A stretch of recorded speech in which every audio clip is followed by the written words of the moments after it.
Porn photographers. What is the most awkward moment you had? What do you feel when you film? How is your job generally? I was in AA when I was 19 and I learned that my then sponsor directed porn. Being an ambitious young man, I inquired about any job openings as an actor. He just shook his head and said, "You don't actually want to do porn. It smells bad. Can someone link the video of the camera operator eating a donut while filming a scene?" That was what first came to my mind. I was the model for an outdoor shoot and was posing on a pretty big boulder. Felt a tickling on my ass. Looking there, and there was this lizard just chilling on my butt. Was so surprised I almost jumped off the rock. The photographer was very amused. I also learned that rock climbing naked is a lot of fun. Former porn producer here. I've mentioned stories here on Reddit that were more sad than awkward. And though I didn't run the camera all the time, there was awkwardness abound. During setups, it's common knowledge that the guy needs to either start getting hard or remain hard. In straight porn, the woman will intimately interact with the guy to keep those juices flowing. In gay porn, back in '03, the guys were straight, so they would watch straight porn, or sometimes just stand there and jack off. On more than one occasion, the guy would be jacking off and causally look at me and say, "Sup," while I was working. You can make the argument that he was probably gay, but I was the least attractive man on that set. On a straight porn set, the guy was plowing the woman missionary style in between setups. The woman wanted a blanket from her car, but needed to tell me where the keys to her car were. So while getting fucked, she was like, "It's in my gym bag, side pocket." I once opened a dishwasher in a porn studio to get a plate and found the whole top rack filled with dildos. They were used by performers doing live cam sessions. Some guy came up and was like, "There's my favorite," and took a blue dildo from the rack. Devin Davis, the now deceased wife of Jonathan Davis of Korn, was best friends with Jill Kelly back when I worked for her. They did a photo shoot where they were eating each other's pussies. Like 5 feet from my desk, Devin kept her wine glass on my desk and kept walking up to me like, "You're getting hard, huh?" I really wasn't and just wanted to work without causing any waves since Jill was my boss. She later got mad because she demanded I picked up dog shit from Jill's dog and I told her no. On a gay porn set, this 5 feet 9 inches guy who had a massive 12 inches dick was plowing this guy hard. Our set photographer, who is gay, was like, "I took a dick that big once and I got dizzy." Sure enough, the scene stops and the bottom went to stand up and took a second step. The saying, "Man, I'm a bit dizzy." I guess some of those aren't really awkward. But the most awkward thing on every porn set is the whole crew sitting in silence watching a guy jack off. He announces when he's about to cum and the crew and woman, man, swing into action to get the pop shot. I'm a photographer who has on a few occasions taken photos of porn, usually for friends who have OnlyFans. But my story is from before I did so. A model reached out for me for a shoot. We chatted normally and talked out some minor details. Nothing explicit, just a bit of topless stuff. Mind you, I didn't know her at all. She was a random person who reached out on Instagram, Monsieur. She texts me and tells me that we are going to FaceTime. At 12 a.m. Monsieur, I insist that we can talk tomorrow and that I'm already in bed, and she persists. It's fine. I hate FaceTiming, especially with people I don't know. Especially at midnight when I'm already cozy in bed. She calls me and is in the middle of taking a piss completely nude and drunk off her ass. I was taken aback and told her we can just talk tomorrow. She gets upset and says that we need to talk now so she can show me her body and her tattoos. She says she's wiping up. I was super skeeved out and hung up. Needless to say, I did not feel comfortable doing a photo shoot with her and I ghosted. There was an AMA on this a while back. You may be able to find something there. I believe the cameraman was doing VR porn at the time or something related to that. I used to shoot fetish and BDSM porn in college and for a few years after I graduated college. 2010 to 16-ish. I have a degree in photography and was in Boy Scout, and I'm very good at knots, so a friend got me into it by helping tie up men and women and photographing them for her fetish site. This led to me doing tons of more work. The worst is feeder porn work. These poor women would just eat and eat on camera and then vomit and gag all over themselves. It was pretty rough stuff to photograph and film, monsieur. Also, it would make me kind of sad because these women would gain large amounts of weight quickly between each time you'd work with them, and it just didn't seem healthy. As has been said already, the worst part is the smells. Group sex scenes and the feeder scenes, the smells were enough to make you gag sometimes.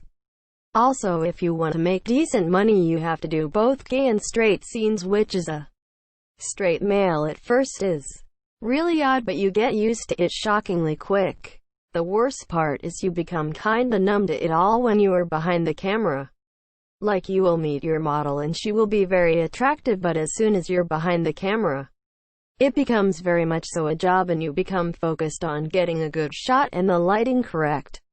The awkwardness of them being naked and masturbating or having sex in front of you disappears so quick. You sort of become numb to it all, to the point in your personal life nudity and sex doesn't affect you the same. One of the most awkward things was when models would show up with their boyfriends who would just be like really weird and awkward in the set background. Like, it would almost always be buff military or former military dudes or wannabe MMA fighter types. And they'd stand cross-armed off to the side and being very encouraging to their girlfriends, boyfriends while watching them get fucked. I personally just always found that odd. I understand they came, I guess, to make them feel safe, but some of the weird things they'd say would always make you scratch your head. Only gut came on once and it just grazed my leg. Gut squirt droplets hit me a few times. Never really got involved with the scenes other than that and tying people up. Honestly, sets were much more professional than I imagined when I was younger. Most of the porn girls were not like crazy whores who wanted to fuck constantly. It was literally them turning it on and off for the camera. I worked with a smaller budget company, so I never saw fluffers, and I honestly question if they really exist. It would be common to see the guys sort of just casually be jerking off between shots to keep it up, which is sort of weird. You'd be talking to them about asserting a shot up and they'd just be jerking it the whole time. Pay was pretty good. Usually on set days was about $60 an hour, paid out in 4-hour blocks. Even if you work 6 hours, you'd get paid for 8, which was cool. You're an independent contractor, freelance, even if you tend to just work for one company. I'm mostly out of that world now, with the occasional shooting for some girls who I've stayed in contact with to shoot for their OnlyFans pages. I guess they get bored sometimes and fall asleep mid-shoot. https youtube.be/8kairazatri-q. This is a video of day with a porn star featuring Veronica Vane. At 2:36 you can see the guy sleeping casually. Lol. Deleted. Real photographer here. I was in the biz back in the days, right when we were starting to move from 35mm to digital. So it's been a while. Obviously many stories. Most awkward would probably be this one female model who was in the barely 18 category. She brought her dad to the shoot and he insisted on being there during the entire thing. He was critiquing her, giving her posing tips, etc. Imagine having your dad on set giving you pointers on using a dildo, spreading those lips a little more, etc. I had to shoot the ugliest couple I have ever seen. Woman looked like a 6-foot ogre and man looked like a tiny Harry Potter with a soul patch. They had zero chemistry and she kept looking at his junk and trying to make this sultry face, but it looked like she was confused and disgusted by it. They also insisted on shooting in the hot tub, but she was the exact same color as the stucco behind it. I had a good friend who went to film school and ended up in LA Tree Inc. to make it. He wasn't getting a lot of work, but through some connections he had met at a party, he was offered a gig as a camera person on a porn shoot. He did it for a few years.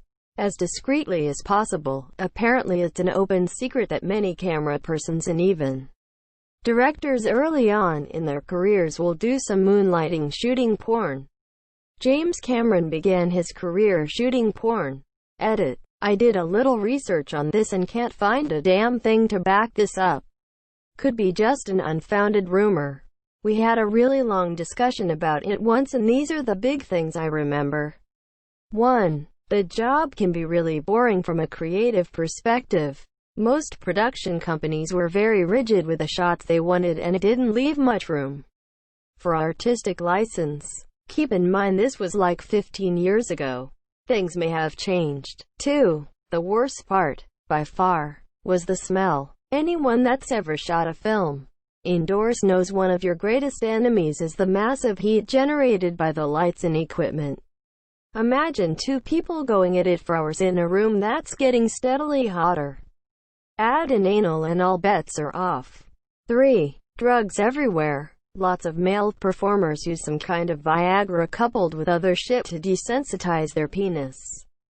Coke is rampant among female performers. The more professional production companies usually ran a tight ship with regards to drugs, but most of the amateur ones, lol, it was anything goes. 4. A surprising number of cream pie shots are faked. Apparently it's harder for a male performer to come from vaginal stimulation than from just jacking off. Remember, lots of Viagra and hours of desensitized penis plus other drugs.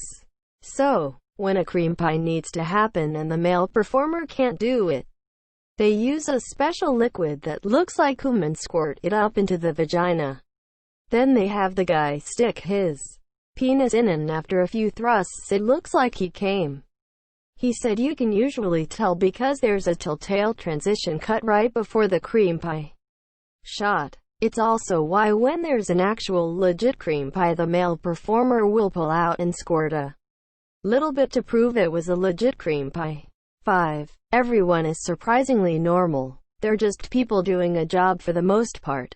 The industry has some assholes and creeps, but in the mid to high tiers of the industry people treat it like any other professional job. Dude, I went to university when had a job working as cameraman for some sleazy Euro porn guy in the 90s. This was long before porn was easily available on the internet. This guy had multiple times he was hit with cum by accident. I don't shoot porn or even erotic, but I am a photographer who shoots a lot of art nudes, and my models range from first-time models who only shoot fully clothed to people who shoot porn. Before every shoot, I give the model a safety talk, in which I say that I won't touch them, that I'll show them every shot I take, and tell them that if anything is making them uncomfortable I want them to speak up. I once had a model interrupt that talk to say, "My job is mainly shooting bondage and fetish porn. There is nothing that you are going to say or do that will make me uncomfortable." That felt awkward to me. I thought about it for a second and told her that I did not care what she did at other times. I was going to treat her like I treated every other model. And then I went on with my model safety talk. I have to admit that I am always a bit nervous working with a model who is new to me. Her saying that actually made me relax a bit during the shoot. My uncle's best mate used to have his own photography business. He stopped about 8 years ago. He always mentioned a story where a woman approached him and asked him to take photos of her so she could give the album to her husband for his birthday. Fully naked pictures of her using sex toys and so on.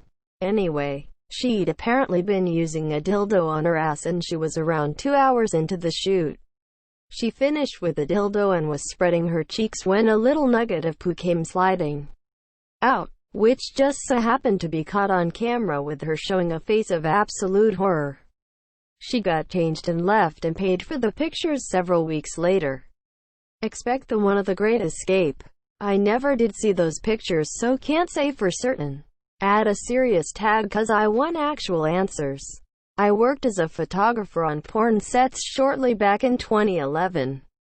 It's like any other job. Nothing awkward happened during my year. Most sets have 5 to 12 people. It's fairly professional. I try to do the best to take the best angles of the girls. Work was steady, but I made roughly 30,000, which was considered low back in 2011. I ended up freelancing and starting my own business. A lot of the girls who are traveling strippers supported me early on. I do boudoir photography as a side hustle, and you'd be amazed how quickly tasteful can turn into tacky or downright raunchy and awkward. There's a ton of that just by virtue of the work. But here are my top 3 examples. 1. A bride decided to do a photo shoot for her groom this year. She comes in with an assortment of outfits, progressively provocative, and one of them is the classic white bridal lingerie getup, which we decide to save for last. The shoot is going well. Bride isn't nervous and is actually pretty fun and chill. She poses in some cool looks, like a sexified baseball jersey to rep their team, and a dorky-ass elf outfit a la LOTR. We get to the end of the shoot and it's time for the super sexy wedding night look. Bride touches up her makeup and she is looking hot. I send her off to get changed because the outfit consists of stockings, garters, a corset, the whole shebang, and I want her to have enough time for a good assortment of posing options. As I'm making a few adjustments to the lighting, I hear a scream from the back. I rush to the dressing area and call the bride's name. I find her, half-dressed and sobbing, clutching one of her breasts. I look a little closer and there's blood on her hand and her breast. I ask her what happened, but she's too upset to speak. I ask if she can show me, so she moves her hand and then I fucking scream, "Monsieur!" It turns out she didn't know what the garter clip was for and mistook it for some type of kinky nipple clamp shit. The thing cut her so badly she ended up needing stitches. A few weeks later, we were able to rush an appointment for her to finish the shoot in time for her wedding. But she decided to leave the stockings and their accoutrements behind for the final go. 2. Another good one was when a young woman treated herself to a photo shoot for her 21st birthday. She said it was all about giving herself a confidence boost, but I had a hard time believing it because she was definitely the conventionally gorgeous type. I asked her about it and she was very candid. She explained that, while she was physically attractive and in great shape, for some reason, whenever a relationship started to get serious, sexual, the person would just ghost her. For the life of me, I couldn't figure out why that would be, so I told her as much. She got changed and we got started. Things were going smoothly and she was having a good time. She was an absolute knockout and a natural with posing. We were really enjoying ourselves, talking throughout the process and getting to know one another. The time came for some more close-up shots. So I talked through what that could look like. Let her decide how she wanted to stage them and whether she wanted to be fully nude or partially. She decided on fully nude and went to the dressing area to get herself situated. She comes back and I have her take her robe off and stretch out on a chaise in the studio. I start with some full body shots and move a bit closer every few shots. I get to be about a foot away from her and I am hit with the most intense smell. I know that it can't possibly be coming from anywhere but her body. I get a little closer to confirm my suspicions and yup, it's definitely coming from her vagina. Now I am not in the all pussy smell camp at all. I mean, have you guys ever had your nose near some balls? So, I figure there has got to be something going on with this girl's health or hygiene and decide to bite the bullet and talk to her about it. I don't beat around the bush. I just say, "Hey, lady, I have to be honest with you.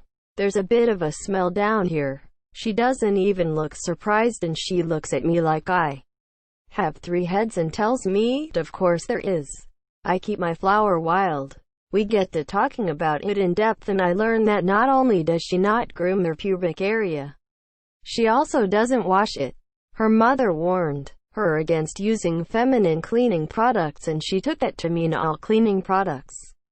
Fam. I gave her a clothed demonstration of how I wash myself, handed her a bar of soap, and let her use the shower in my attached apartment to remedy that situation immediately.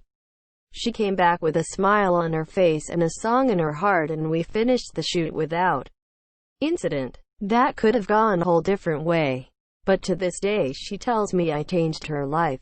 3. I saved this one for last because it was the most awkward for me. I don't often shoot couples, for various reasons. However, a really good friend of mine asked very nicely and I always had a little crush on her, so I said yes. I was confused though, because I'd never met her partner and was kind of surprised to hear she was dating someone and it was serious enough for an erotic photo shoot. She admitted it was new, but she was just so into him that she had to go for it. We set the date and talked logistics and all seemed fine. The day of the shoot comes around and I'm nervous. I hate couples shoots, y'all. They arrive and we do introductions.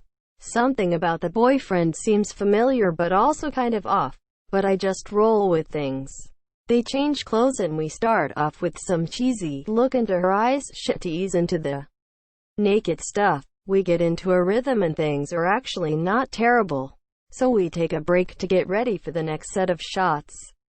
This is where it gets awkward. The boyfriend comes out first and he just kind of stares at me. He starts talking and tries to pull the whole "you're too pretty to be behind the camera" thing in. I'm like, dude, chill. Then he looks at me with a weirdly intense expression and asks, do you remember me? To which the only answer, dear reader, was hell the fuck no. My friend, his girlfriend, returns and I can't wait to get started so we can be finished. As soon as they remove their robes, shit gets really awkward. I notice boyfriend has a small tattoo on his left hip depicting a sort of hipster aero adventure situation.